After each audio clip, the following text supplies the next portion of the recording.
ang mamumuno po sa ating pagdiriwang ay si Father Jeffrey Quintela, isang member ng Batch 91. At kasama niya sa pagmimisa ay si Father Orlindo Ordoña, Pangulo ng Pasig Catholic College. Tumayo na po ang lahat.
Sisimulan natin ating banal na pagdiriwang sa ngalan ng Ama, ng Anak at ng Espiritu Santo. Amen.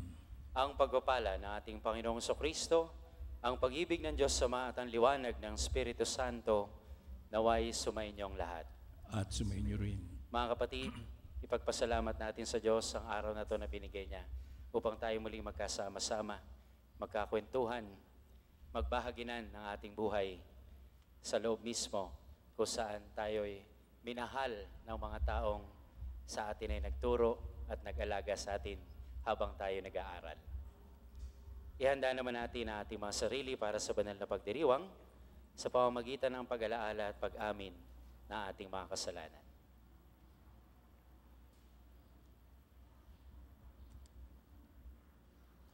Sinugong tagapagpagaling sa mga nagsisisi, Panginoon, kaawaan mo kami. Panginoon, kaawaan mo kami. Dumating na tagapaganyayang mga makasalanan ay magsisi, Kristo, kaawaan mo kami. Kristo, kaawaan mo kami. Nakaluklok ka sa kanan na Ama para ipamagitan kami. Panginoon, kaawaan mo kami. Panginoon, kaawaan mo kami. Kaawaan tayo na makapangyarihang Diyos, patawarin sa ating mga kasalanan at patnubayan tayo sa buhay na walang hanggan. Amen. Manalangin tayo.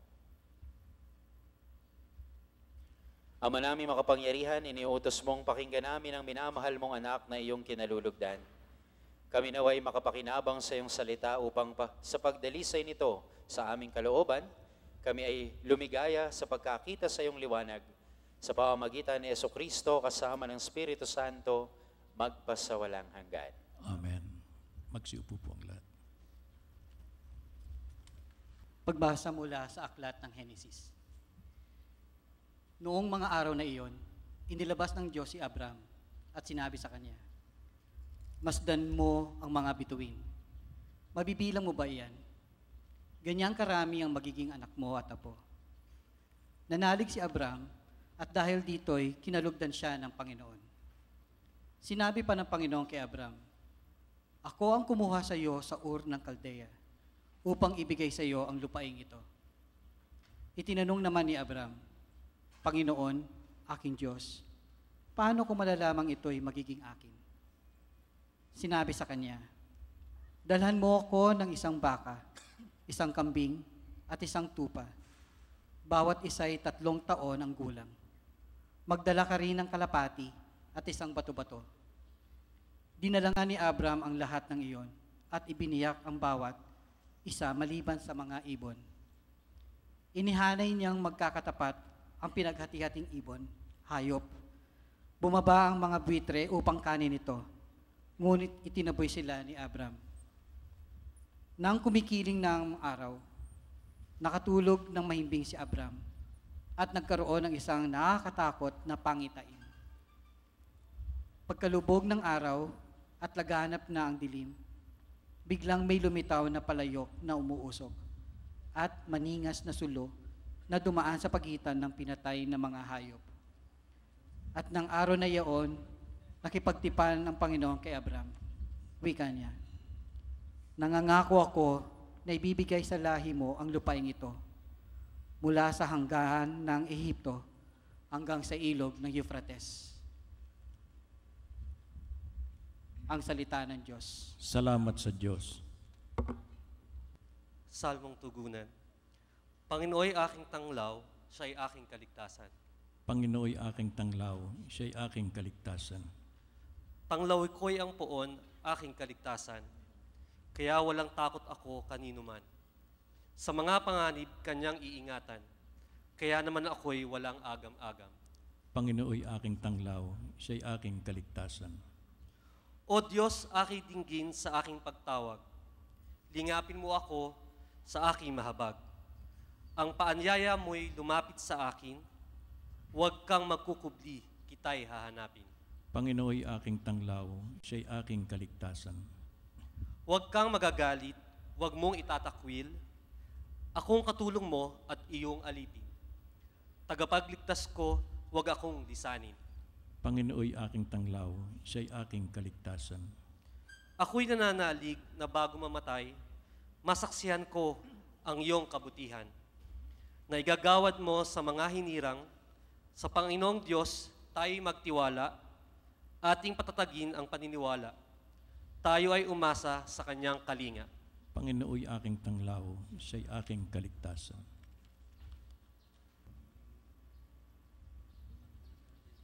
Pagbasa mula sa sulat ni Apostol San Pablo sa mga taga-Filipos. Mga kapatid, magkaisa kayong tumulad sa halimbawang ipinakita ko sa inyo. Kami ang gawin ninyong huwaran. Masdan ninyo ang lahat ng sumusunod sa mga halimbawang ito. Tulad ng malimit kong sabihin sa inyo, at ngayon luhaang inuulit ko, marami ang namuhay bilang mga kaaway ng krus ni Kristo. Kapahamakan at ang kahihinat na nila sapagkat ang dinidiyos nila ay ang hilig sa kanilang katawan. Kinararangal nila ang mga bagay na dapat sanay nilang ikinahiya at ang nagukulan lang nila ay ang ng pansin ay ang mga bagay na panlupa. Sa kabilang dako, ang langit ang tunay nating bayan. Mula ro'y hinihintay nating ng may pananabik ang Panginoong Jesucristo, ang ating tagapagligtas.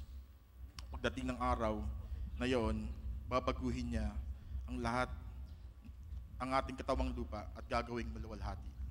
Tulad ng kanyang katawan sa pamamagitan ng kapangyarihang ginamit niya sa pagpapasuko sa lahat ng bagay.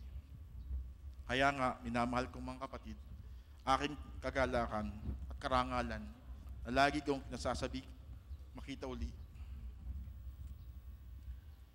magpakatatag kayo sa inyong pamumuhay na nakaugnay sa Panginoon. Ang salita ng Diyos. Salamat sa Diyos. Tumayo na po ang lahat.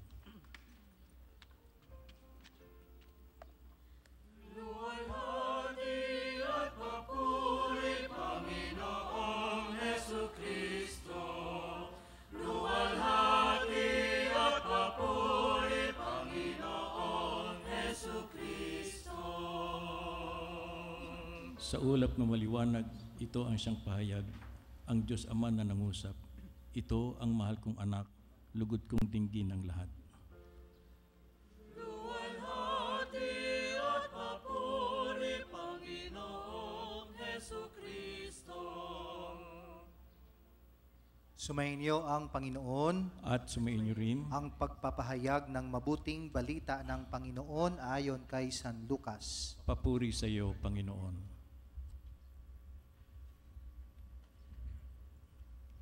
Noong panahong iyon, umakyat si Jesus sa bundok upang manalangin. Isinama niya sina Pedro, Juan at Santiago. Samantalang siya'y nananalangin, nagbago ang anyo ng kaniyang mukha. Nagningning ang kaniyang kasuotan na naging puting-puti. Di kaginsa-ginsay lumitaw ang dalawang lalaki, sina Moises at Elias, na napakitang may kaningningan at nakipag-usap sa kanya.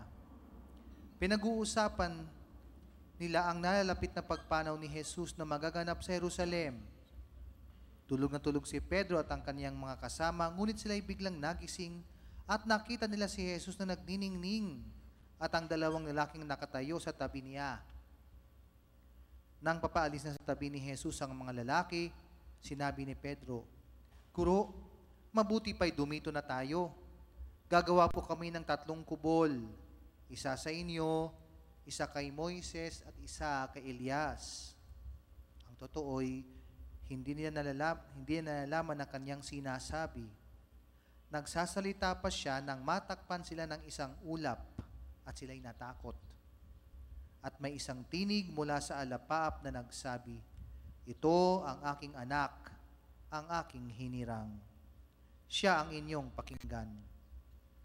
Nang tumigil ang tinig, nakita nilang nag-iisa na si Jesus at hindi mo na sinabi ng mga alagad kanino man ang kanilang nakita.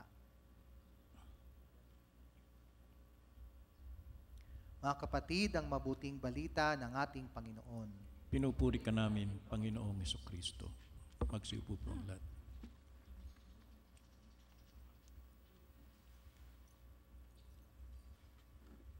Gandang hapon po sa inyo lahat. Magandang hapon po, Father. Father Jeff Quintela po. Ako po'y pari ng Diocese ng Antipolo. At ako po'y naka-assign ngayon sa San Isidro, Labrador. Hindi po Cobrador, ha?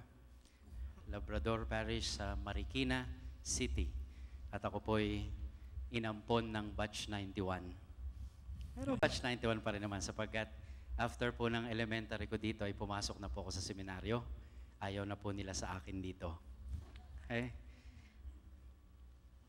Minarapat ko na pumunta rito ng maaga para makita ang aking mga kabatch. No? At pag nakapula, batch ko yon. Tama ba? Okay. Sapagkat sa pagkakapagkwentuhan ko sa inyo, naiinggit ako sapagkat may mga anak na kayo.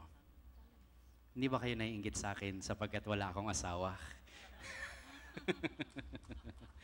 Palakpakan natin ang bawat isa. Kaya nagtanong ako, kasama niyo ba ang mga misis niyo ngayon?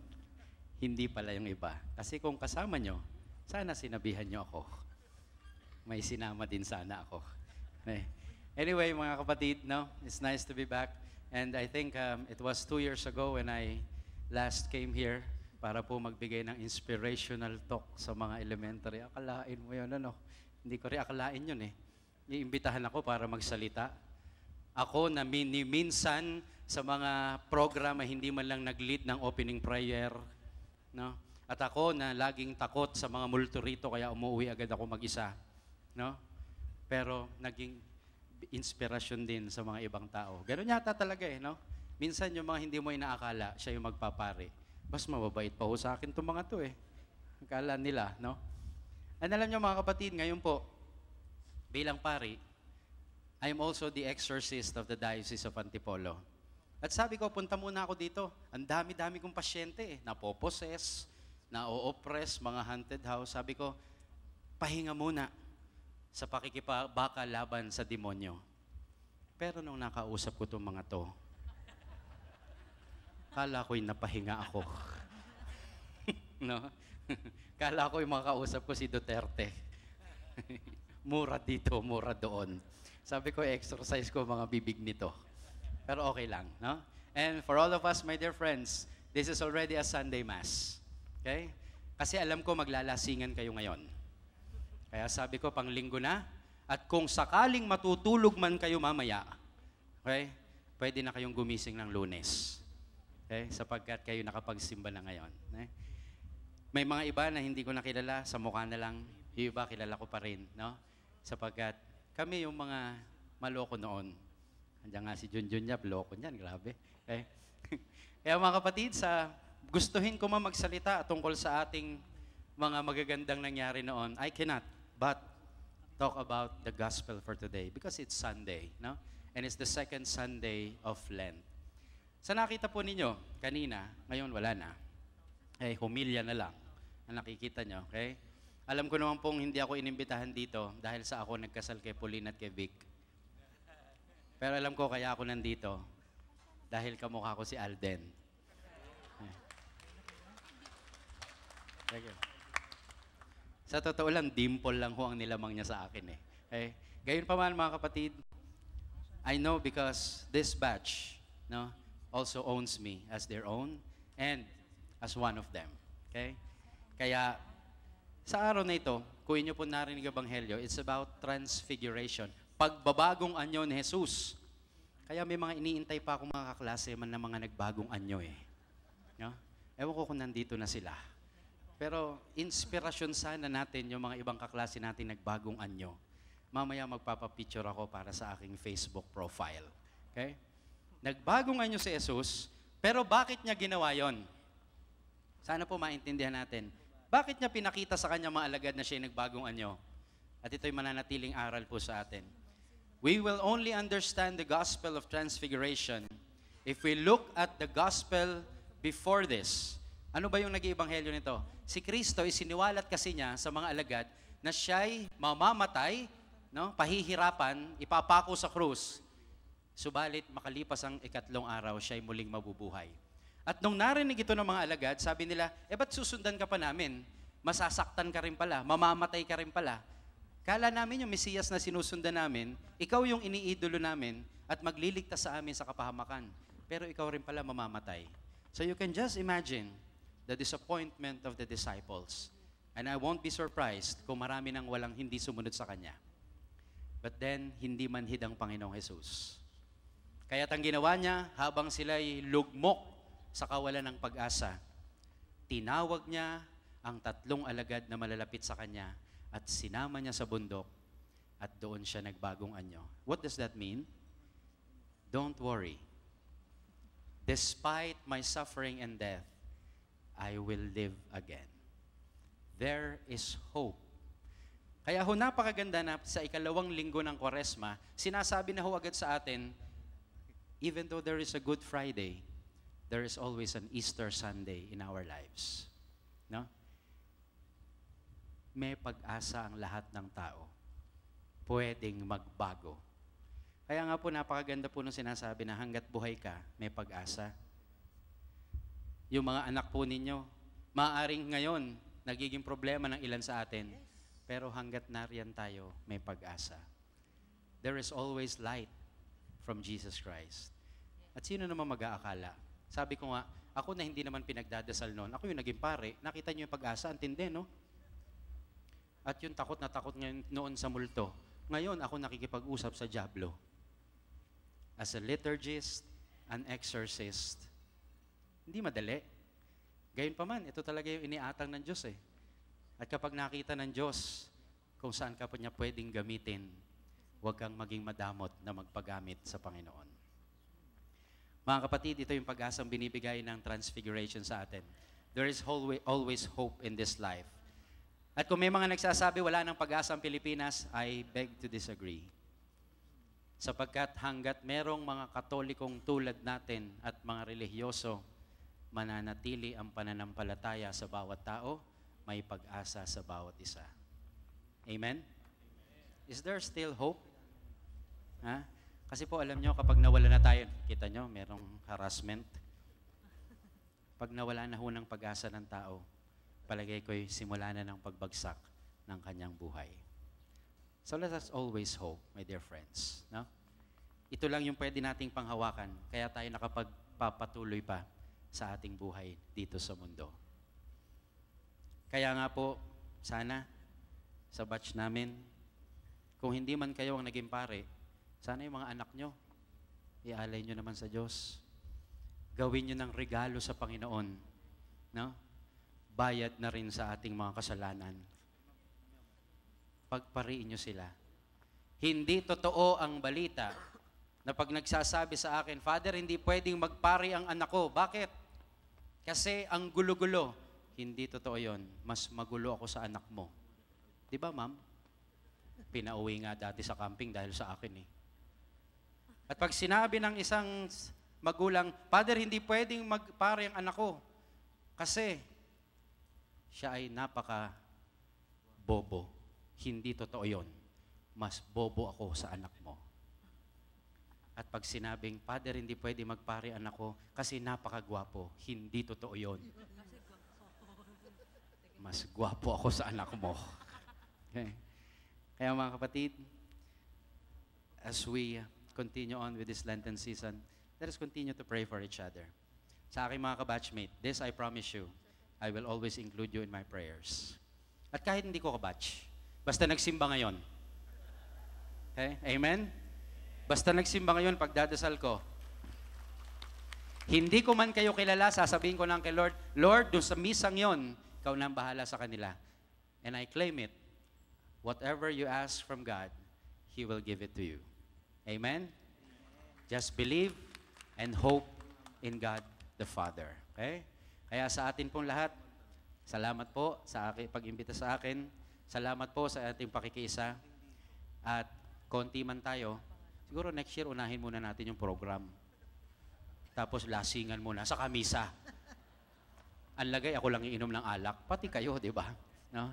Kaya salamat po at sana po ay mabasbasan tayo at mabiyayaan sa ating gagawin na ito, ngayong araw na ito, at nawa ay patuloy tayong maging para sa Diyos sa araw-araw. Palakpakan natin ang bawat isa na nandito.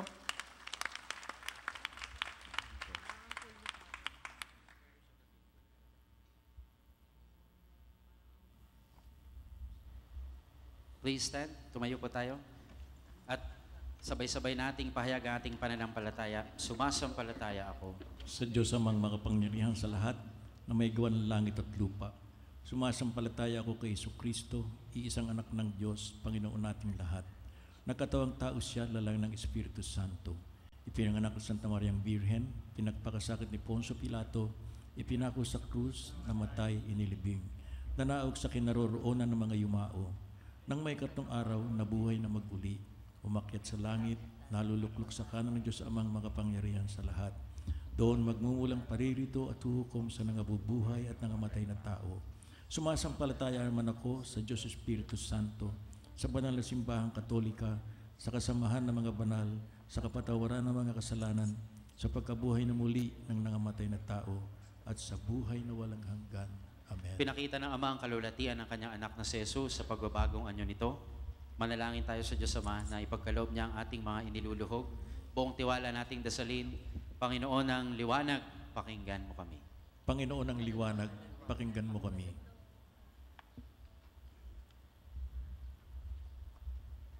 Para sa simbahan, naway maging lagi niyang gabay ang liwanag ng Panginoon sa pagsisikap niyang maging tapat sa salita ng Diyos sa gitna ng mga pag-uusig at mga hamon sa kanyang pananampalataya.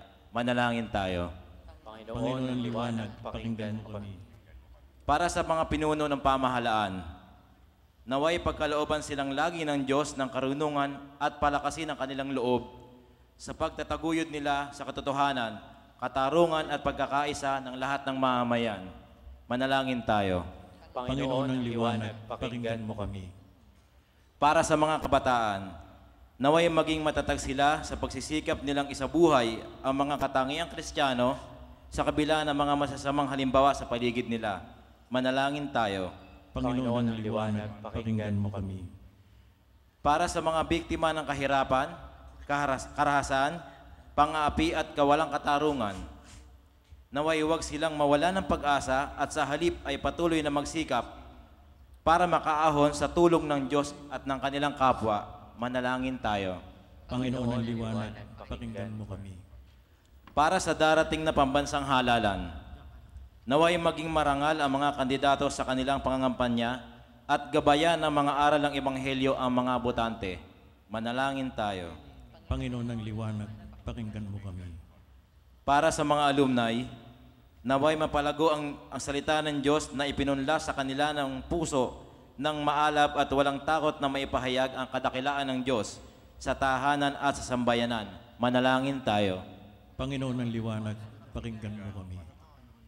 Tahimik nating ipanalangin ang ating sariling kahilingan at mga intensyon sa misang ito.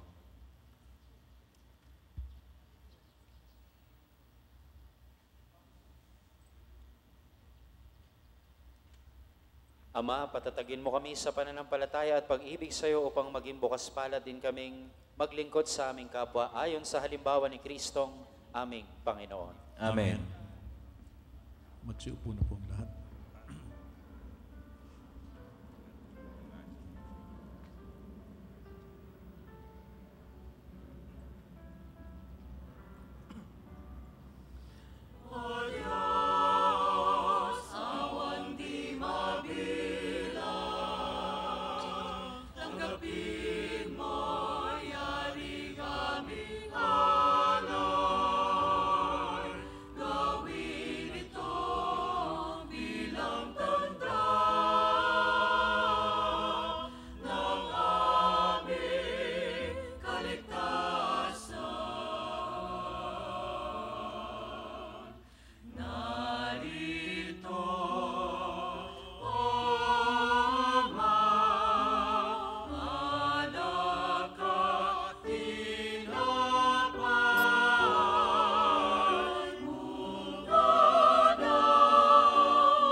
Manalangin kayo mga kapatid upang ating paghahain ay kalugdan ng Diyos samang makapangyarihan.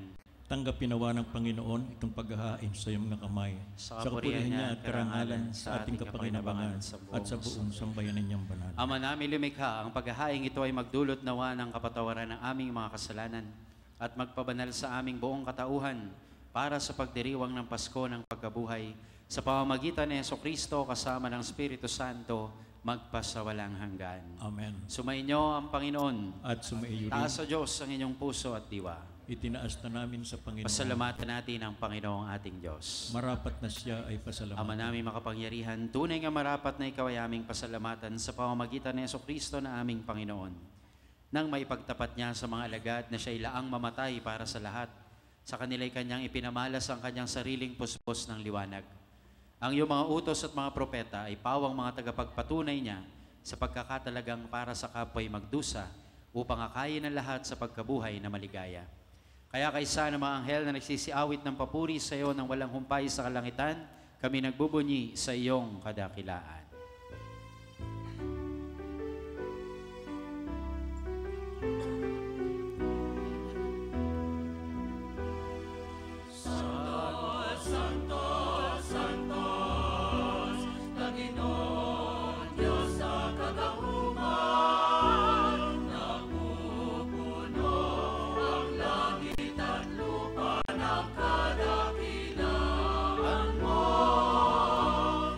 Sa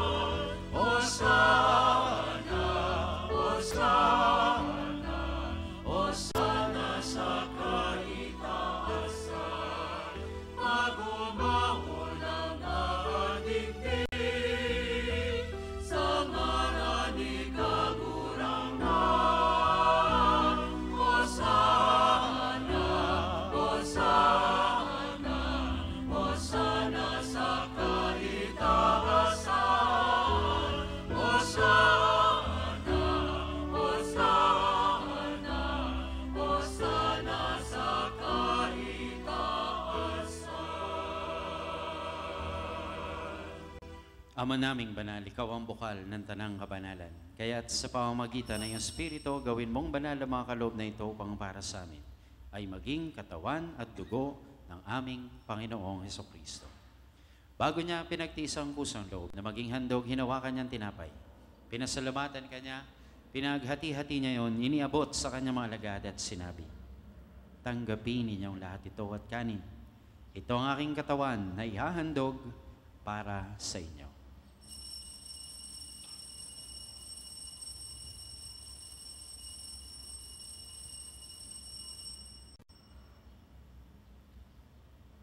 Gayun din naman ang matapos ang hapunan, hinawakan niya ang kalis, muli kanyang pinasalamatan, iniabot niya ang kalis sa kanyang mga alagad at sinabi, tanggapin ninyong lahat ito at inumin, ito ang kalis ng aking dugo, ng bago at walang hanggang tipan.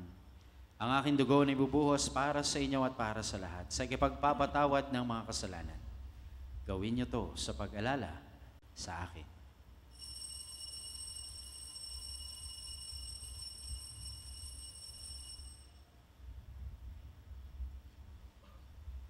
Pagbunyi natin ang misteryo ng pananampalataya. Si Kristo'y namatay, si Kristo'y nabuhay, si Kristo'y babalik sa wakas ng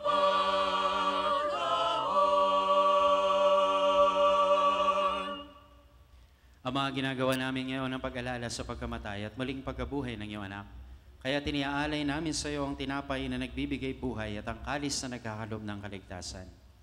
Kami nagpapasalamat dahil kami iyong minarapat na tumayo sa harap mo para maglingkod sa iyo. Isinasamo namin kami magsasalo-salo sa katawan at dugo ni Kristo ay mabuklod sa pagkakaisa sa pamamagitan ng Espiritu Santo. Ama, lingapin mo ang iyong simbahang laganap sa buong daigdig. Puspusin mo kami sa pag-ibig kaisa ni Francisco na aming Santo Papa, ni Milo Hubert na aming Obispo, ng Tanang Kaparian at ng iyong piniling sambayanan.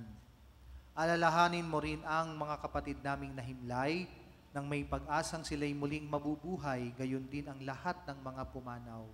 Kaawaan mo sila at patuloyin sa iyong kaliwanagan. Kaawaan mo at pagindapatin kaming lahat na makasalo sa iyong buhay na walang wakas.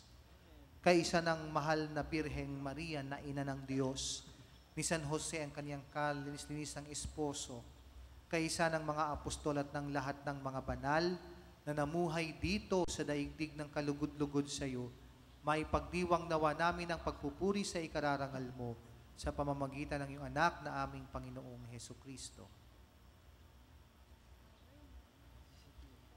Sa pamamagitan ni Kristo, kasama niya at sa Kanyang lahat ng parangal at papuri ay sa iyo, Diyos Amang makapangyarihan, kasama ng Espiritu Santo, magpasawalang hanggan.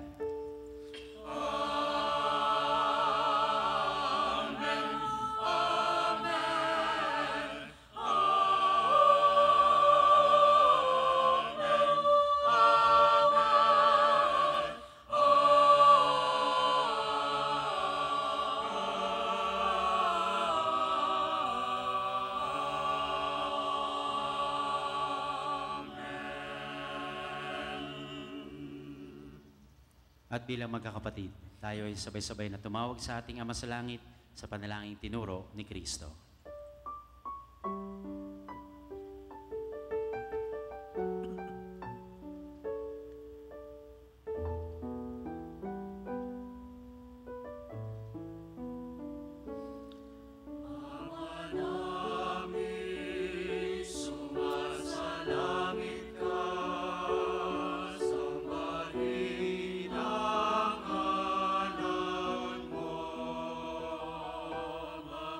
So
Hinihiling namin kami sa lahat ng masama, pagkalooban ng kapayapaan araw-araw.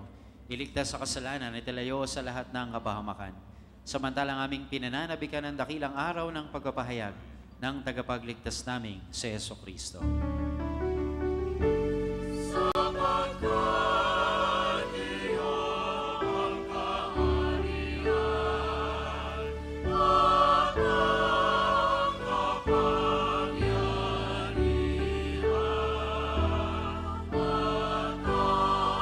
ang kapurihan ang magkailanman.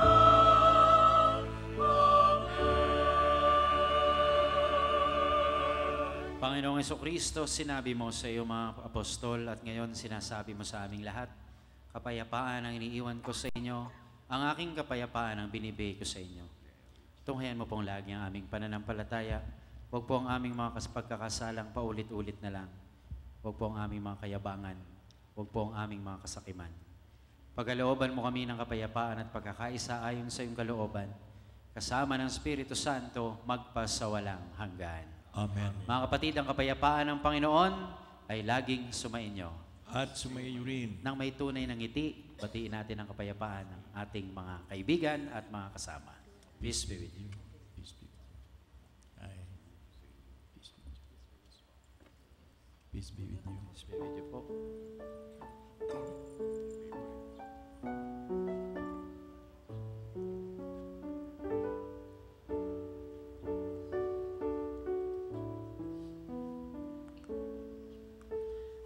Kordero ng Diyos na nag-aalis ng mga kasalanan ng sanlibutan.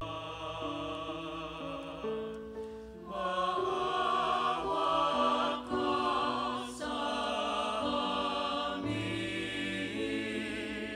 Kordero sa Diyos na nangangawag sa mga sala sa kalibutan. Taloy namin.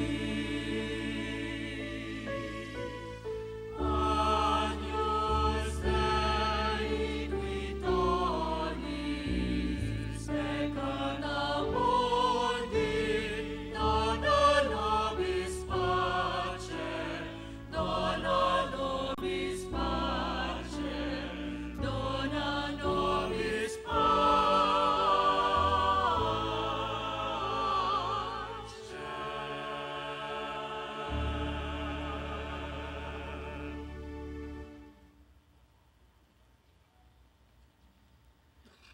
Narito si Kristo, ang kordero ng Diyos na nag-aalis ng ating kasalanan. Mapapalad tayong inaanyayahan sa kanyang piging. Panginoon, hindi ako karapat-dapat na magpatuloy sa iyo, ngunit sa isang salita mo lamang ay gagaling na ako.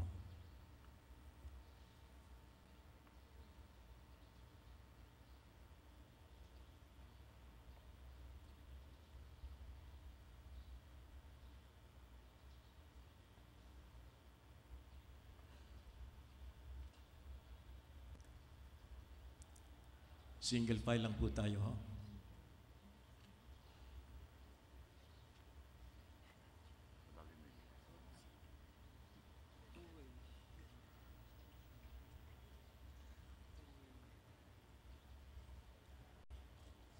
Meron po magbibigay dyan sa sides. Dito rin po.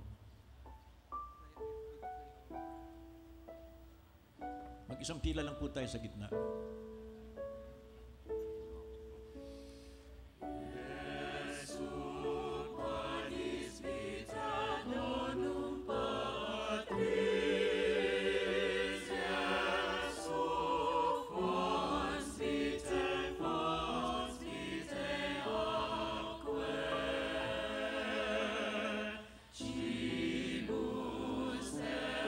Potus noster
Manalangin tayo. Ama namin o pagmahal, kaming pinapakinabang mo sa dakilang pagliliwanag sa bagong anyo ng iyong anak, ay tumatanaw ng utang na loob sa iyo, sapagkat kahit ngayon pa man sa lupang ibabaw, pinapagsasalo mo na kami sa karekta ng kalangitan. Sa pamamagitan ng Jesucristo kasama ng Espiritu Santo, magpasawalang hanggan. Amen. Magsipo muna tayo sandali at pakinggan natin ilang mensahe ng Pangulo ng Pasig Catholic College.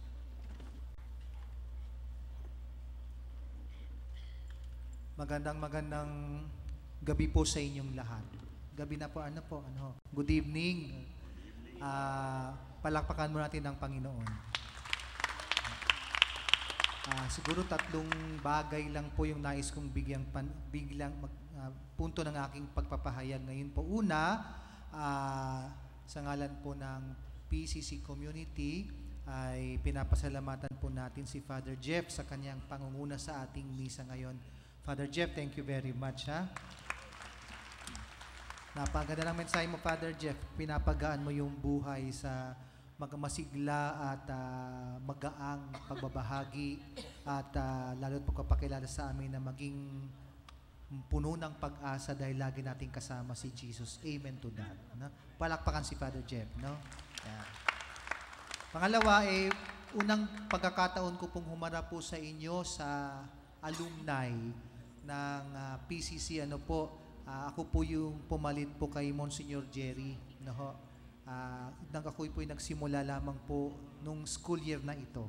Kaya I'm pretty sure most of you have not met me yet. Ngayon po yung formal kong, hindi naman formal, kundi yung pagpapakilala ko po sa inyo. Bagamat ang Alumni Association body po yung council na meet ko na po several months ago. Kaya nagpapakilala po ako, Father Orlin Ordoña at your service. Bagamat hindi naman din po ako bago sa PCC community. Una, ako po'y pari ng diocese, kaya ng Pasig, kaya nakakapunta na po ako dito. Pangalawa po, ako rin po yung superintendent ng Diocese of Pasig School System, kaya nakakapunta rin ako madalas dito. Pangatlo po ay alumnus din po ako dito, bagamat hindi sa high school, sa postgraduate studies ko po, sa masters, kaya graduate din po ako dito sa ating mahal na eskwelahan.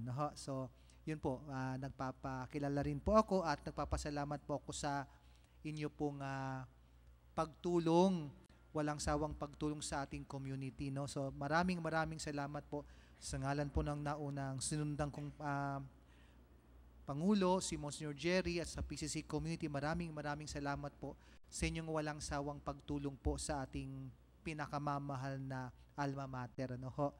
At pangatlo po ay ang pagpanawagan sa inyong patuloy na pagtangkilik at pagsuporta po sa ating paaralan. Marami pong sa almost 10 months na pamamalagi ko po dito, isa po sang nakita ko ay maraming gustong batang mag-aral dito. Dami ko natatanggap ng mga letter, humihingi ng discount, ng tulong, kaya lang yung eskwelahan natin can do only so much.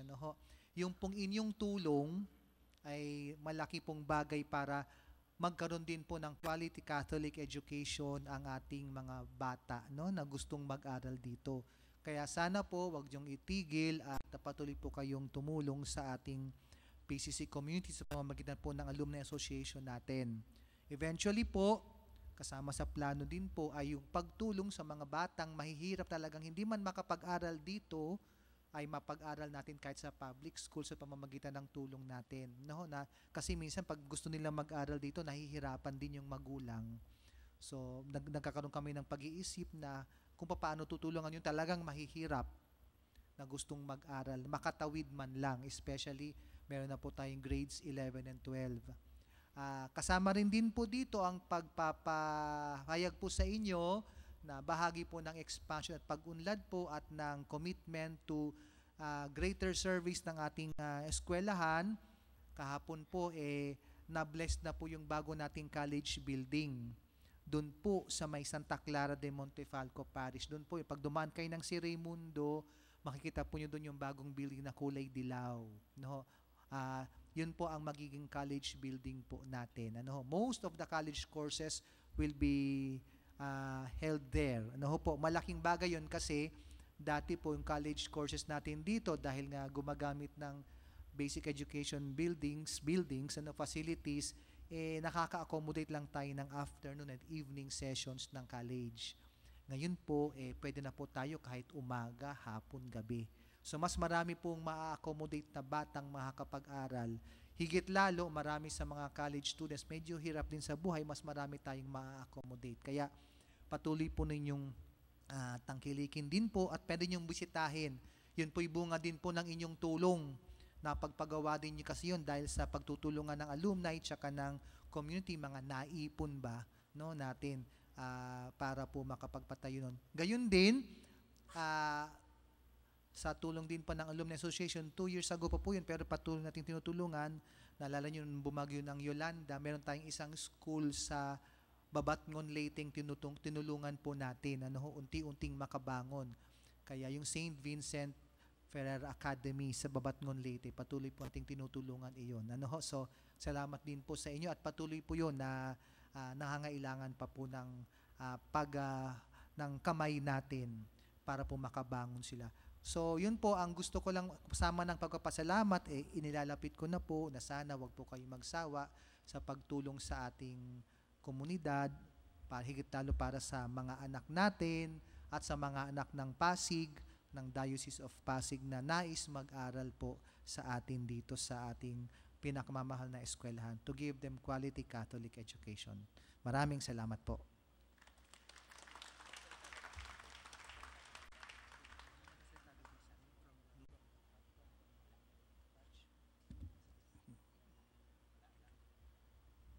Mahiyain yung presidente natin ng batch 91 Tumayo na po ang lahat.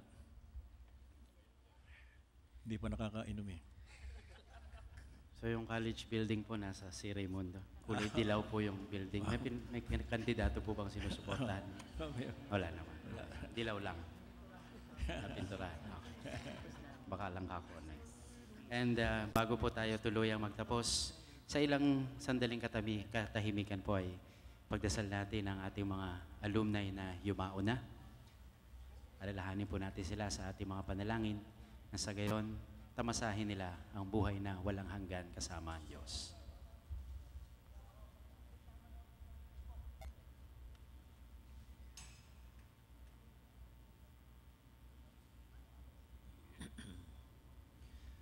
Sumainyo ang Panginoon At sumainyo rin. at pagpalain kayong lahat na makapangyarihang Diyos, Ama, Anak, at Espiritu Santo. Amen. Mga kapatid, tapos na ang misa, simula na ng pagsasaya, humayo kayong mapayapa. Salamat sa Diyos.